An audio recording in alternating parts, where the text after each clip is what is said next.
So we recently just posted online this jig, and so basically what it does is it holds Rolex Yachtmaster bezels for, I believe, 41 mil. James has just said yes.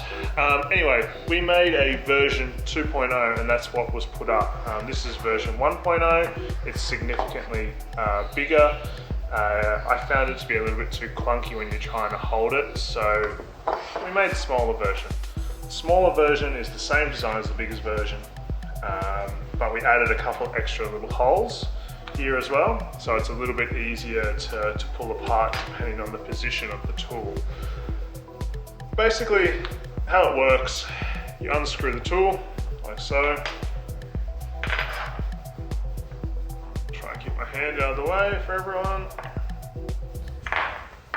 And the tool's made up of two components essentially. You have the bottom piece, which is threaded. The tool's also made out of Delrin, so it's nice and sturdy. The thread is really thick as well, makes it easy. All you have to do is you put the bezel in there like so. Then you get this bit and you start screwing it down. Now, we've designed it so that there is a little bit of play in the center bit here, but what we found is you want a little bit of play because when the top piece comes down, it centers it into the right position.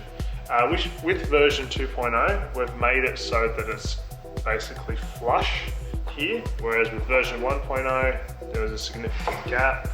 So we've made that like that. What you want to do then is you want to tighten it up. Just give it a bit of a wiggle. Cool.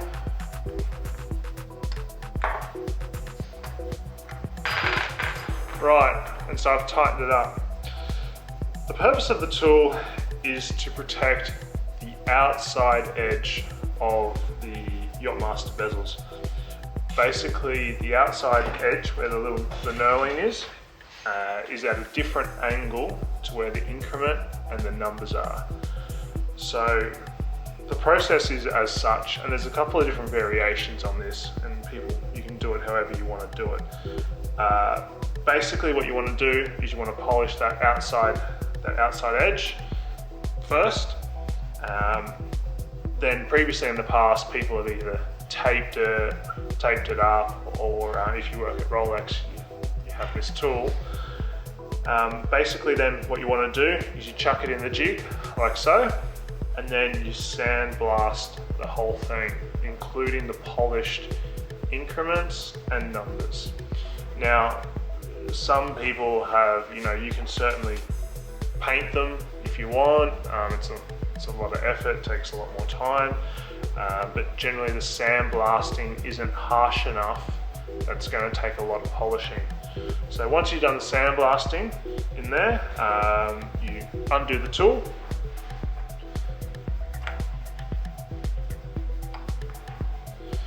Now I've done this up really tight. Lefty loosey, righty tighty.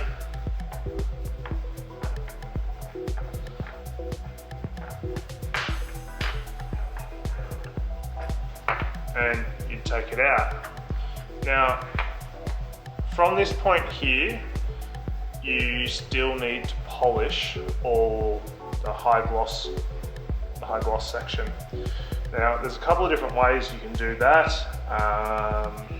What we've seen that works really well is some people have a spray paint, which they spray paint onto the bezel.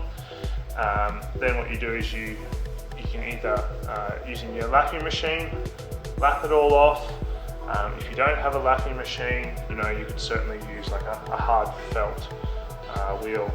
These raised sections on the Yachtmaster, so the increments and the numbers, you cannot polish these much. Like if you spend too long on these to get a ding or a dent out, you will flatten it off and it will look like absolute shit. So realistically, you have to be very careful, and I always say to people it's better just to brighten these up. So like, because it's gold, it's soft, just brighten it up. Don't worry about like going nuts unless you have a laser welder, at which point you can then build everything up. But even then, you know, just be careful. So going back to it, you can either lap it if you have a lapping machine, or if you don't, you can certainly use a hard felt, you know, if you feel that way inclined. Or once you've done, you can certainly just use a mop with a light polish.